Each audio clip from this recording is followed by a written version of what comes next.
color cover is fucking real, dude. It's sexy. Look at the two of them back to back. And yet there's almost some sort of animosity in Kaneki's eyes right there, as he kind of peers backwards at Arima. And the stature of Arima, dude. I don't know. I'm really liking this color cover right now. Based Ishida sensei. But I digress. Before we get into the chapter, which I'm gonna say this right now, I've been craving the chapter fiendishly for the last, 24 hours or so. Like, you don't even understand. But there's a couple things I want to address real quick. First of all, Volume 6 cover was revealed to be Furuta holding a green apple. You can see it right here on the cover page as well, dude. It looks real. I was trying to decipher who it was for a while, ever since Ishida put it up as the profile pic on his Twitter, just to, how he normally does, with the kind of lower mouth shot and everything like that. And seeing that it's Furuta is incredible to me, especially with the, the Garden of Eden symbolism and Eto as God and the whole apple, the fruit of the tree of knowledge and good and evil, everything like that. Seeing this with Furuta holding it in his hands, it really showcases the power this man wields, how much he actually knows and how much he's influenced in the series. But at the same time, it could have deeper implications with Ishida trying to set it up like that. But I don't want to dive too much into that here. I just wanted to point that out. Number 2, I need to make this clear yet again, because a handful of people still seem to be worried about it, still request it as though it needs to be requested. Live reactions for Tokyo Ghoul are a mainstay now. It's not something that I, hear that the chapter's hype and I do it. Regardless of if the chapter's hype or not, we are continuing with the live reaction format because I think it encompasses what I want to do with Tokyo Ghoul 100%, as opposed to doing reviews, which there are benefits to doing reviews. There definitely are. I'm going to get into that in a second. But I like going by page. I would do that with reviews anyway. And I like everybody, getting to see my raw reactions to the chapter. The only thing that sucks about it is that I have to fucking wait to read the chapter to a time where, to where I can actually sit down and do the live reaction. Because I miss the days when I just did reviews and, like, last night when the chapter was out, I could have just sat down and read it. And then read it again, and read it fucking again, and again, and again, and again, until we got to the point where I had time to sit down and do the review. But since I could not, I had no time last night. I went out, I did not have time to do a live reaction last night. I had to avoid the chapter, and that was so painful knowing the translations were out. Granted, I wanted to wait for Manga Stream. I woke up this morning, Manga Stream still hasn't gotten to it, so we're gonna go in with the Helvetica. Helvetica was pretty good, from the last chapter that I read for them. So we'll see how it goes, but I cannot wait anymore for the chapter. So we're about to dive in right now, but I just want to clarify that because people keep asking me, like, I love when you guys are like, oh, the chapter is fucking crazy, look forward to the chapter, etc., but you don't have to be like, please do a live reaction, because I'm going to do it anyway. Every chapter will be a live reaction with, the a little bit of review/analysis at the end, and me pointing things out as I go along. But with all that said, Tokyo Ghoul Chapter 67. How much you want to bet there's no Amon in this chapter? How much you want to bet after that little tease that Ishida gave me? There's zero Amon in this chapter. But that's how Ishida operates sometimes. I prepared myself for that. But if we get to see some Amon, I'm going to go crazy. But let's dive into this chapter. This arc is about to finally go into full swing. The battles are gonna go in, and I'm hyped. I'm absolutely hyped. So Tokyo Ghoul Chapter 67. I don't even know what the title is right now. I don't even know what the title is. Soul Shift. Damn, and as always, I got the glasses right here. Off the coast of Rue Island. Yo, the operation has commenced. Ooh. Triple Blade Squad is going in right now. Aim at the doves that have landed on shore. We need to reduce their size as much as possible. Yes, sir. Ooh, getting gunned down by Ukaku. HOJI! Yo, look at him. Look at it with the Quinky looking like some straight Mega Man Buster Rifle shit. Look at that stance with the armor. Looking like a straight OG. I cannot wait for the clash with TATARA, man. It's HOJI, the Chishi Land Exterminator. Attack while they're reloading. Look at that stride. Yo, I still think Hoji's gonna go out. I still think both TATARA and HOJI are gonna die during this arc, but still, the man is a boss. I'm not gonna lie. Cordy picked off 4 of them at once with one clean stroke. Look at that stance. Look at his eye. Do you really think we would allow insolent fools such as yourselves an opening? Mongrels. Cordy is fucking ruthless, dude. Captain Suzuya, you're moving too fast. The backup squad... Wait. The backup squad cannot catch up. Mizuru, aim your attacks for the neck. There are still ghouls to be killed. Understood. Yo, my boy JUUZO and his squad looking beast, too. These squads... That's probably their captain. Yo, are you telling me we're gonna see JUUZO versus MIZA? My money's on JUUZO for that fight, but the thing about it is, Triple Blade MIZA is no fucking pushover, especially as she stood up to Akira during the auction, but still, there's no way my boy young JUUZO is losing that fight. The enemy's defenses are collapsing. Squads 1 through 3 advance beyond the beach. Yo, this is fucking real right now. I can't wait till we get to some of the realer fights with the executives, but still. Look at Marude. Forget Suzuya. Squad 1, reserve half of your troops and the rest press onward. Squad 3, cooperate with the offense. Urie, yo. Fuck boy Washu, man. The fiend himself. Urie. Cleanse the beach.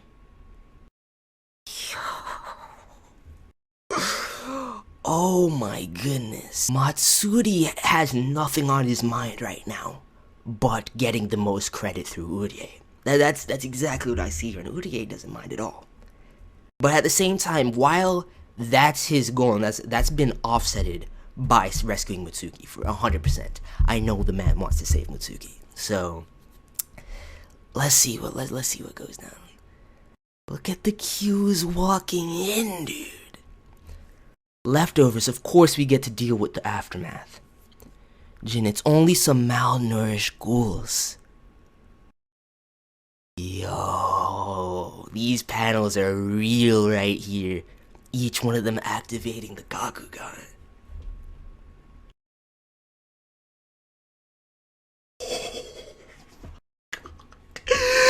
Savage, man! Look at Urie especially. Look at that stance. Holy fucking shit. Damn, with the Gogaku looking like an absolute monster. Look at my girl Psycho. Oh my god. Even Hige looks like a fiend right there. Of course Shao looks sexy as fuck. Aura leading up the rear. Exterminate in 5 minutes. I must save Mitsuki. What did I say, man? Yo, look at this. This is thumbnail. Done. Unless there's something near the end of the chapter. Unless we see a mon or some craziness goes down near the end of this chapter. This is thumbnail. This is savage. Oh my fucking god. Ishida. I can't look away from this right now. The Qs look fucking real. Wait, we're cutting away from... We're going to Cochlea now, son. December 13th. Dawn. The assault troops are now engaged in battle with enemy hostiles. The mainland squad is deterring the enemy from infiltrating behind our split forces. Furthermore, we have captured the ghoul who is believed to be Aogiri's leader. Eto, being her name, is in our custody. We have taken our precautions a step higher and are attentively on guard at all times. The Cochlea staff looks so fucking fiendish. Those fucking medical masks on and whatnot. And look at the stride of my boy Kaneki, though.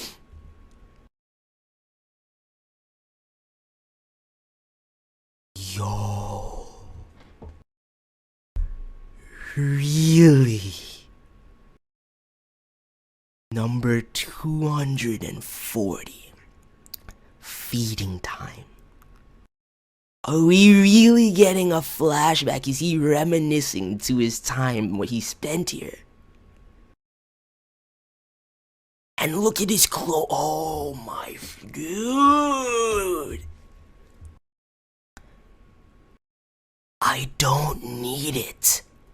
Let me out, let me out, let me out. Out, Let me. I must leave. I need to help them.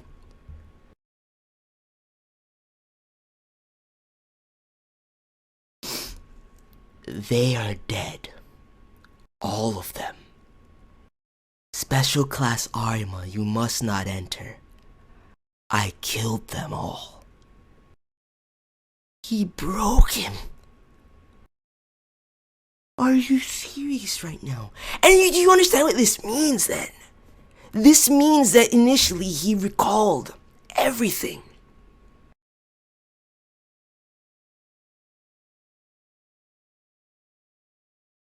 Where the hell are you? Why did you? I am me. Me. I am me.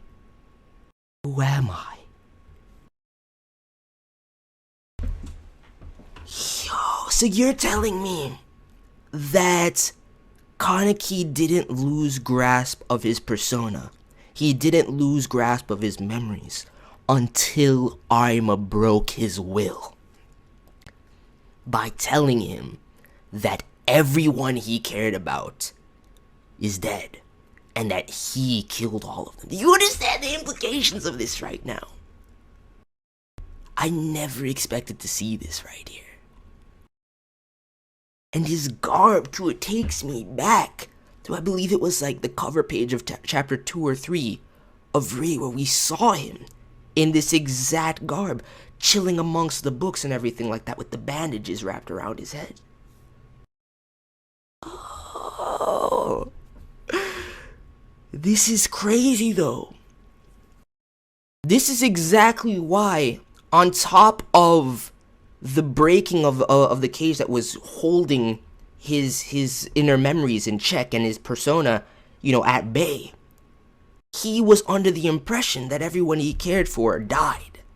So seeing Nishiki for the first time at chapter 7, when we got the confirmation that it was in fact him, seeing Toka at Ri for the first time, and those tears welling up inside him, was not just a matter of him, subconsciously knowing that he cares for these people tremendously and that he's been reunited with them. But it's also a matter of the fact that he thought they were dead. Arima, he manipulated him entirely. He purposefully broke him and set himself up as the fixed point to where his anger would be directed, but the fact that his memory subsided, that didn't happen, and instead, the man became a father figure to him. God, there's so much weight in this one page. Mr. Warden, number 240, has he always been in that state? Indeed so. Every night he screams louder than a newly born infant. He is in a deranged state, having nightmares that cause him to claw his eyes out.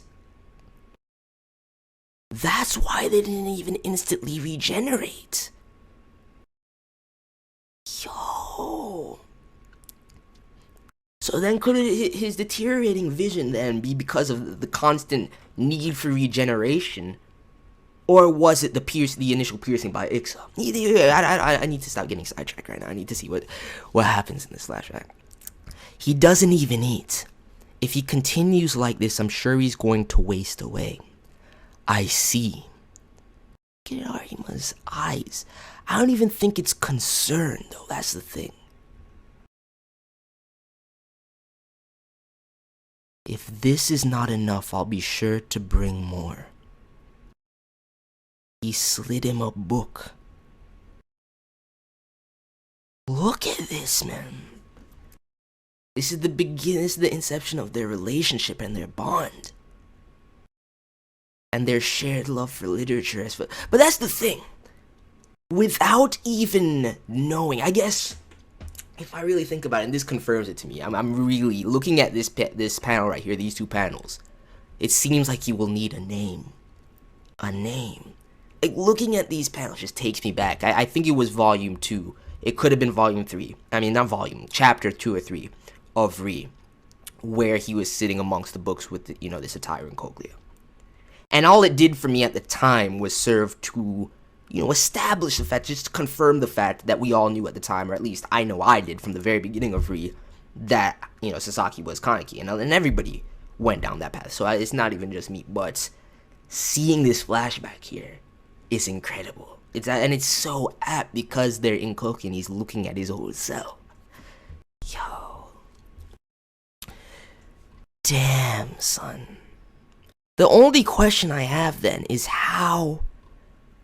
I mean, granted, Arima even knew his name when they encountered each other in V14. So it stands to reason that he could easily have had a great deal of information about Kaneki, especially with his connection to V having come to light at this stage and everything like that. He clearly had looked into it. But could this be an indication, just him knowing this in and of itself, of his deep love for literature, that he has a deeper, more historic connection with Kaneki along the lines of Eto knowing about Kaneki from the inception? And for those of you that don't know about those theories, you need to check out my boy Chibi's videos. But anyway, I don't know, man. I mean, I guess it could be because he was raving like a fiend, reciting some poem when they encountered each other in V14. It could be because Hide told Arima everything there is to know about him. Or it could imply Arima's own research into it, which could be just written off by the whole connection with V, but there could be a deeper connection there even still. It seems like you will need a name. A name. The rehabilitation program has already designated you as an investigator. There's a certain point where you cannot be called number 240, no? See, what is this? You're making it seem right now as if the rehabilitation program. Are there others like Kaneki that were ghouls and then taken in and made to be investigators? And realistically, he's a unique case in the fact that he's an artificial one-eye. But if you're saying that there's a program in place, are you just saying this to appease Kaneki at this stage and to make it make sense for him to understand? Either way, it's clear that everything he's doing is in order to craft Kaneki into basically his weapon, into his personal tool. And it seems as though he's void of any sort of caring that I saw in him earlier on in Re. There's a certain point where you cannot be called number 240, you know? What would you like is your name? A name isn't given to you by someone else.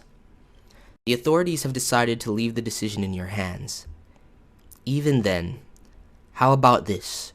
Choose your 2 favorite kanji characters. Alright. This from Coffee and this from the world. So, Haise. Haise.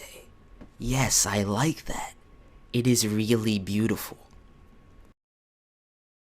That's how he got the name? Taking a kanji from Coffee and a kanji from world. Dude, I really fucking like the things that this flashback is making me think about right now. I think this was the best time we could have possibly seen this. Ishida's a fucking master. Thank you very much, Arima-san. Haise. I'm heading back to the center building. This section is left in your care. I want to go back and look at this panel, right, real quick on page 15. Like, in Arima's eyes, I don't see genuine concern. It's almost like a vague sense of pity, but not even. Regret, maybe? No. I really don't know, but I can't say after seeing this that Arima has that much sentiment towards Kaneki at all. It might be there, but it's so much less than I ever thought it was.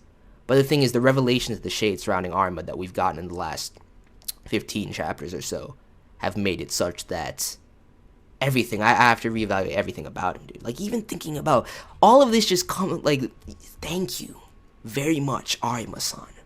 Like, this is the moment, him having left behind his old persona, him having locked it away, being unable to face the trauma, having been broken by thinking that all of his Nakama are dead, looks and turns to Arima as the only person in his life that actually seemed to care for him, and positions him as a father figure. And the thing is that part of him hasn't declined in any state, even though he's unlocked his memories, even though the personas have coalesced, and even the true persona that he locked away from many years ago in his childhood and his youth has risen to the surface. I still think he harbors these sentiments towards him. Like, it makes me think back to the scenes earlier on in Re, like when Arima, they were sparring and Arima asked him if he was truly happy, and we saw, you know, the whole chin touch and everything like that. And then also that Christmas party that they had, where Psycho was wrecking fools on the console, man. But I digress. When he gave Arima, it was either a pin or a tie clip or something like that, but you can't tell me that he didn't have genuine feelings and genuinely care for Arima. And to see that in Arima, there's not that kind of reciprocation is extremely sad, but at the same time, it's going to be interesting to see how a clash between them plays out at this stage, especially with Kaneki's goals right now. I'm heading back to the center building. This section is left in your care. Understood.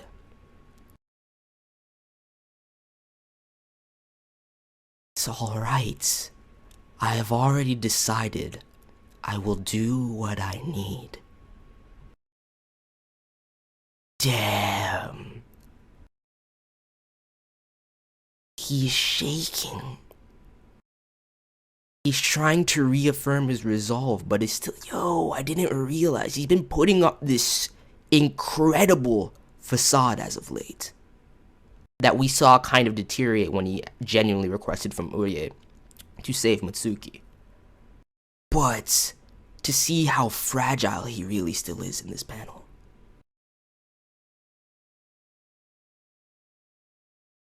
I can see, and especially coming off of that flashback and thinking about his relationship with Arima at this stage. I don't know, now that his memories are back, and he realizes that Arima, because he has to have pinned Arima as a point of revenge, and as somebody that's caused a great deal of pain in his life. But at the same time, those emotions and that feeling, that craving for vengeance, conflicts with the actual love that he must have somewhere, at some capacity, at some level for Arima, having seen him as his father. I wonder if he's questioning that right now? Questioning the decision he's about to make in general? The implications of it? The very fact that he views it as his last mission as with, as per the conversation he had with Eto. But seeing him in this state, damn. Yo, it's Hayato and Banjo squad. So that is the infamous Cochlea. This is the first time I've seen it up close. Scary. But with a defense as tight as this, how are we supposed to get in? With the security key, we can open the circular aperture at the top of the building. Through there, we will commence our attack. What is the security key? Where? I will open it. Yo, Hayato, how did you get your hands on this, son? See, that's the thing. Hayato is not meant to be underestimated. Even though I think he's going to catch this work at some point. If he does, in fact, clash with Kaneki, he's going to catch this work. But he's not to be underestimated by any means. And I still want to know how Amon plays into this. I wonder if anybody else will be a part of this entire raid on Cochlea as well. If we'll potentially see anybody from Re or anything like that. Maybe, Yomo, Toka. It took a long time, but all the necessary preparations are finally in place. Just wait for me. Alarms? What, did your plan backfire, son? Oh my god.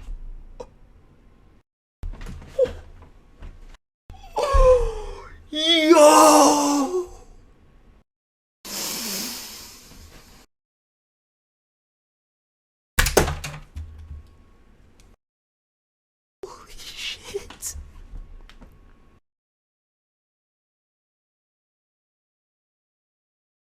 Just seeing this page, I have straight chills.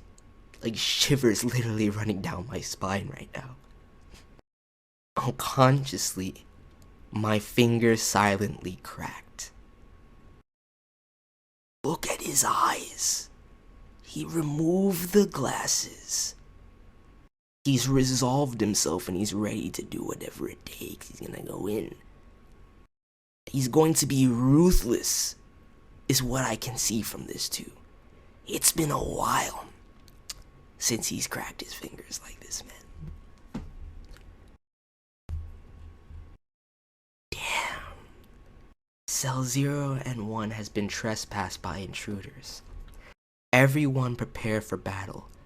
This is not a drill. I repeat, this is not a drill. I don't think he's the one saying this.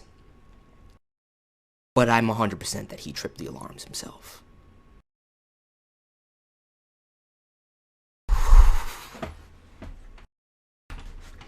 Yo!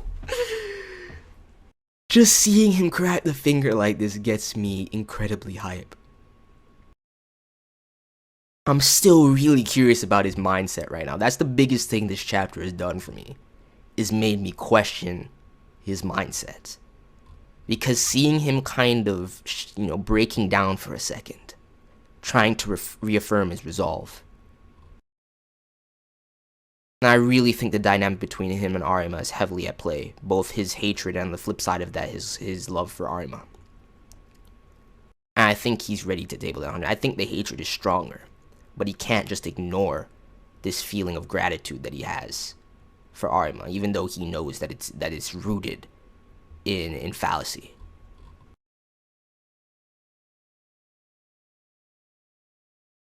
That flashback was incredible. It was so necessary right now, dude. But yo, look at the. I need to look at it. Look at that smile on ETO'S face.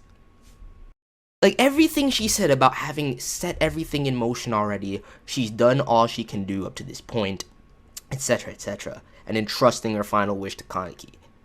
Even though I think she's being 100% honest with all of that, I still feel as though she has something up her sleeve, man. I don't think there's been a single moment where things haven't been moving according to ETO'S plans.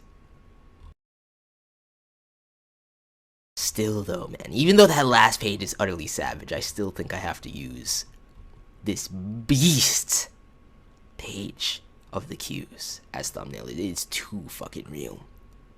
Look at them. You had JUUZO going in. I cannot wait to see if we're gonna get JUUZO versus MIZA. That'll be a beast fight. Kuri on deck, HOJI on the HOJI versus TATARA, man. I want to see how Sato factors into that. This chapter was definitely not, for me personally, not as hype as last week's chapter, with the revelations and the utter insanity of the Furuta revelations and seeing Amon. But in terms of the depth to this chapter, it's even with the flashback and getting into Kaneki's mentality and really thinking about it, I think it was even more powerful. But realistically, it's ultimately a setup chapter, getting us ready for the insanity that is about to go in on both sides of these battles in Cochlea and on Rue Island. I really don't even have I wonder how Ayato is going to adjust for the alarms going off and everything like that. I wonder how Kaneki is going to move right now. I wonder how Arima is going to respond. I wonder what kind of clashes we're going to. It's just so many questions right now. But as far as looking into anything, I think I pretty much talked about everything that I wanted to talk about as we went through. I'm just looking through again to make sure, but as always, Based Ishida sensei. Fucking godly. Yeah, I'm pretty sure that's it. That last page though, I need to just look at his eyes. next time diving into the depths of Cochlea. Too real. Let me know your thoughts on this chapter, and I'm out. Peace.